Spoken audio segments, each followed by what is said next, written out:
Without the use of any telescope or binoculars, a new planet was discovered using only paper and pen. This achievement, which happened 175 years ago, amazed French astronomers. But how did this happen? Let's rewind a little. The story begins with an apple, which fell from a tree in front of the famous physicist Sir Isaac Newton. Watching the apple fall to the ground, he started wondering why it fell straight down instead of moving sideways or upwards. Based on this incident, he created the universal law of gravitation. According to this law, any two objects in space attract each other. The object with more mass has a stronger gravitational pull, and it attracts the smaller object towards it. This force of attraction is known as gravity. This gravitational law doesn't just apply to our world, but to the entire solar system and the universe as a whole. A simple example of this law is our solar system.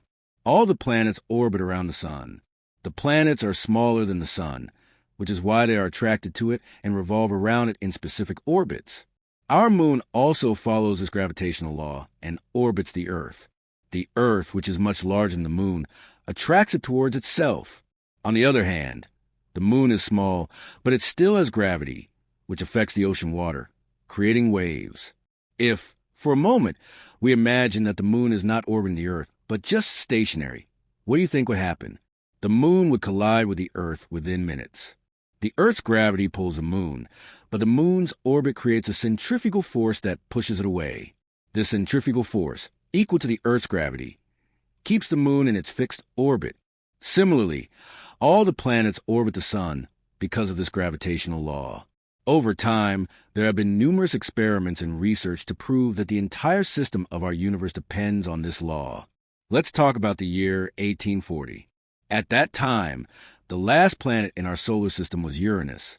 This planet, which is 4 times larger than Earth, was discovered just a few years earlier in 1781 using a telescope. However, scientists noticed something strange about its orbit. Uranus did not follow Newton's gravitational law perfectly.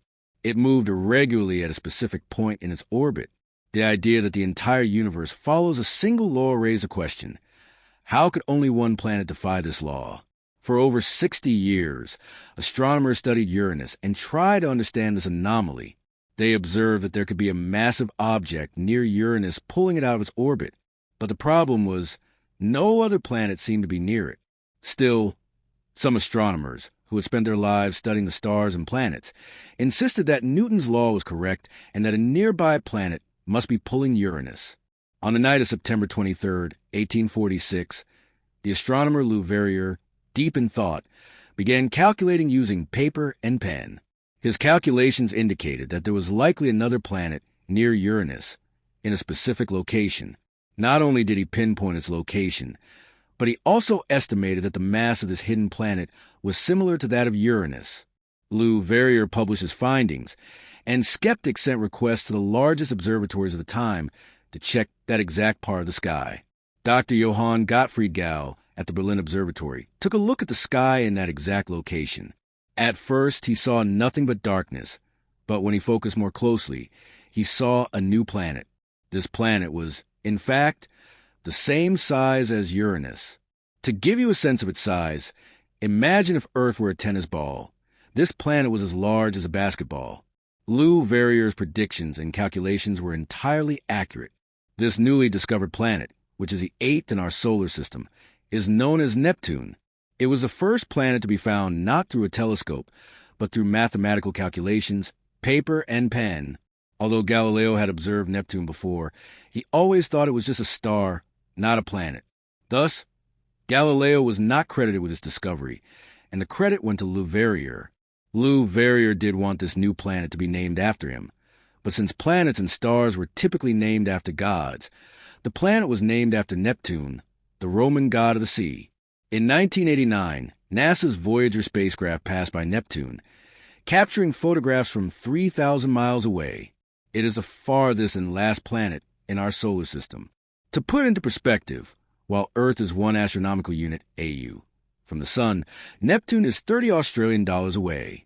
Because of this distance, Neptune's temperature is a chilly -10 degrees Celsius.